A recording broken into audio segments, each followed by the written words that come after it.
out this evening. It's been a real joy to be here. I got here early, so I got a chance to have a look at the works up close and personal, which is really quite fantastic.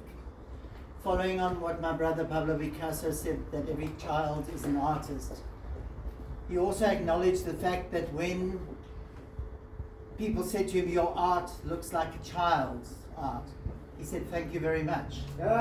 It's taken me 80 years to learn to draw like a child." For me, what is so important about art as a tool for children, it's about development. Art teaches on so many different levels. It's about hand-eye coordination. It's about understanding color. It's about understanding form. It's about trying to make sense of the world around you.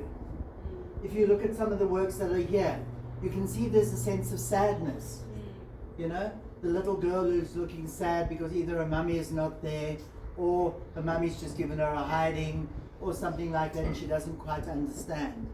But we also see the radiant beauty and joy of things like the stars and the sun and the nature around us.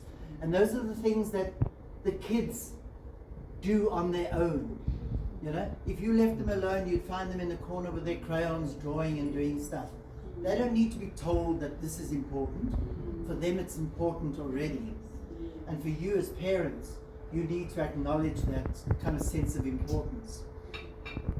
At this young stage, we don't really think about them being the artists of the future, but we think about them being rounded people. The little guy who can run and dribble a football and play, and then will come inside and sit and draw with his crayons, means he's becoming a rounded, full young person, as opposed to somebody who's just going to become a machine doing one thing or another thing. So that kind of early childhood development is so important. The expressing of emotions as well, so important, especially for the teachers. You see a kid drawing something in their tears, you know there's something is wrong there. It becomes a little marker for you to be able to say, something is not right. Let's probe a little deeper without pushing buttons, but just looking a little bit closer to say, what is it? Why is this child sad? What is happening? It's being expressed there through the art. So those are the kind of valuable things that come out of this.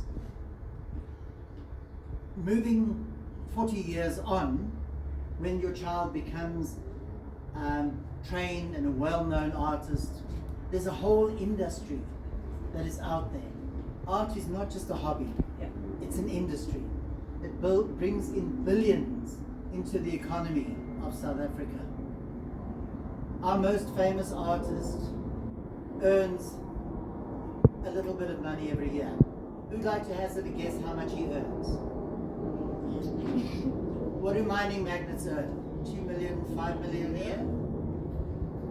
What do you think this artist earns? I would take 2.5 M. 2.5? Do I have an advance of 2.5? 4. 20? Maybe 10. 30? 100 million? Our top earning artist earns over 500 million rand a year. Wow. Considered to be one of the top 5 artists in the world. He's South African. Wow. The highest artist in the world today is Marlena Dumas from Cape Town. Wow. She earns 25 million pounds for a painting. Okay, so allow your kids to express themselves, allow them to enjoy the process of making art, and allow them to turn it into a job.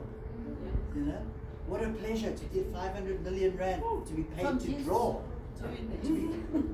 I know at least of 1,000 artists who earn over 1 million rand a year just from making art. So there is an industry out there. I want to say well done to Christine, well done to the art teacher as well, and to the kids who've actually made this stuff happen. This is important. There are very few other schools, especially preschools, where you're going to see this kind of quality. You know, I've opened exhibitions in Dane Fern, I've opened exhibitions at Bryanston High School, all this kind of thing. There's a sense of energy and sincerity that is coming across in the work here. And that will only happen if you have a principal and owner who supports, and you have art teachers who can make it happen, you know? And I want to raise a glass and say, well done to you, Christine. Yes. And parents, please support your children. Yeah. Give them a chance. Yeah. You know? If you've got a room in your house, put a line and say you can draw under here. Yeah. Don't draw above there because then I've got to paint it, but under here I can draw, we can work over it again. We've just done a project with GaThakgalo, creche under the Joe Slovo, rather under the double-decker bridge with the homeless people and with the waste pickers. Yeah. And so what we did, and it's something that I would love to encourage you to do, is make one section that is a blackboard, and the kids can come and draw. And when it's enough, it's cleaned off and somebody else comes and they draw. Those little kids stood in rows to go and draw on the wall. And it's so easy to maintain. Yeah. So make a drawing board in your house as well. Let them draw. Thank you so much for inviting me. Thank you very much. It's been a great pleasure spending time with you.